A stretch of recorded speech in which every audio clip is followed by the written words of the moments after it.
Hello everyone, আসসালামু আলাইকুম। আজকে আপনাদের জন্য আরেকটা নতুন ব্লগ নিয়ে আসলাম। আজকে এগুলো হলো মিষ্টি কুমড়া পাতা। এগুলো আমি ছাদে লাগাইছিলাম টবের মধ্যে। তো এগুলো এখান থেকে আমি মিষ্টি কুমড়াগুলো নিলাম।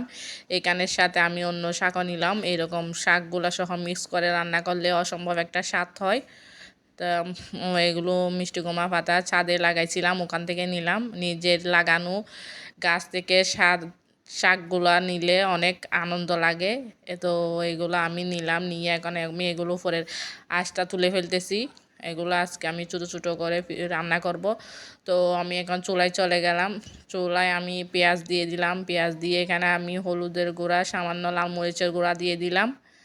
লাল মরিচের গুঁড়া সহ দিয়ে আমি সামান্য পানি দিয়ে ভালো করে কষিয়ে নিচ্ছি। কষিয়ে নিয়ে আমি এখানে চিংড়ি মাছগুলো দিয়ে দিচ্ছি। চিংড়ি মাছগুলো দিয়ে আমি আরও কিছুক্ষণ কষাতে রাখলাম। মিষ্টি কুমড়া শাক চিংড়ি দিয়ে রান্না করলে অসম্ভব একটা স্বাদ হয়। তো আমি ভালো করে কষিয়ে নিচ্ছি চিংড়িগুলো দিয়ে। তো চিংড়িগুলো কষানো হয়ে গেলে আমি এখানের মধ্যে শাকগুলা দিয়ে দিচ্ছি। মিষ্টি কুমড়ার শাক ছোটো ছোটো কুচি করে এরকম করে রান্না করতে হয়, কারণ এগুলো সিদ্ধ হতে একটু সময় লাগে। তাই আমি ছোটো ছোটো করে একদম দেখেন ছোটো ছোটো করে ফেলছি একদম। এগুলো আমি পরিষ্কার করে রেখে দিছি ধুয়ে। তো এটা আমি দিয়ে দিছি। এখানের মধ্যে আমি একটা আলুকে ছোটো ছোটো পিস করে দিয়েছি। আলু দিলে শাকটা ঘন হয়, তো স্বাদটা বেশি লাগে। আমি যে কোনো শাক রান্না করলে আমি এরকম ছোটো ছোটো পিস করে আলু দিয়ে থাকি। তো আমি আলুটা সহ সাথে দিয়ে দিচ্ছি। দিয়ে আমি এগুলাকে এখন ভালো করে সব মশলার সাথে কষিয়ে নিব।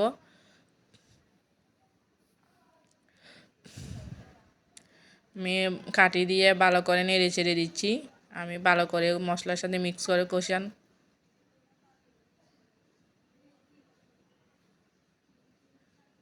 কিছুক্ষণ আমি এগুলো পানি দিয়ে অল্প একটু পানি দিয়ে আমি এখন ঢাকনা দিয়ে দিচ্ছি।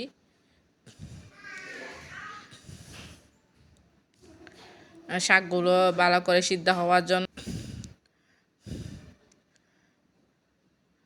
আমার এই তো শাকগুলো হয়ে আসতেছে। আমি এখানের মধ্যে অল্প করে মসুর ডাল ভিজিয়ে রাখছিলাম, আমি এখন মসুর ডালগুলো দিয়ে দিচ্ছি।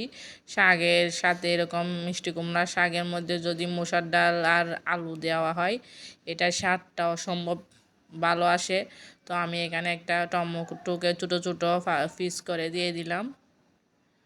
এই সব কিছু দিয়ে শাক রান্না করলে মিষ্টি কুমড়া স্বাদ এটা আলাদা একটা স্বাদ হয়, ঘন বেশি হয়। দেখেন ডালগুলো সিদ্ধ হয়ে একটা ঘন হয়ে আসলো। এইরকম শাক আমার বেশি ভালো লাগে। তো আমি পরিমাণ মতো লবণও দিয়ে দিলাম। আমি আর কিছুক্ষণ চুলায় রেখে শাকটা নামিয়ে ফেলবো। ওই দেখেন শাকগুলো হয়ে গেল অনেক ঘন, ডালগুলা সিদ্ধ হয়ে গেল, এটা অনেক ঘন হলো। এইরকম শাকগুলো আলাদা একটা স্বাদ। তো আপনাদের সাথে আজকে আমি এখানে শেয়ার করলাম। আজকের মতো এখানে আবারও সামনে আপনাদের জন্য নতুন আরও একটা ব্লগ নিয়ে আসবো। আসসালামু আলাইকুম।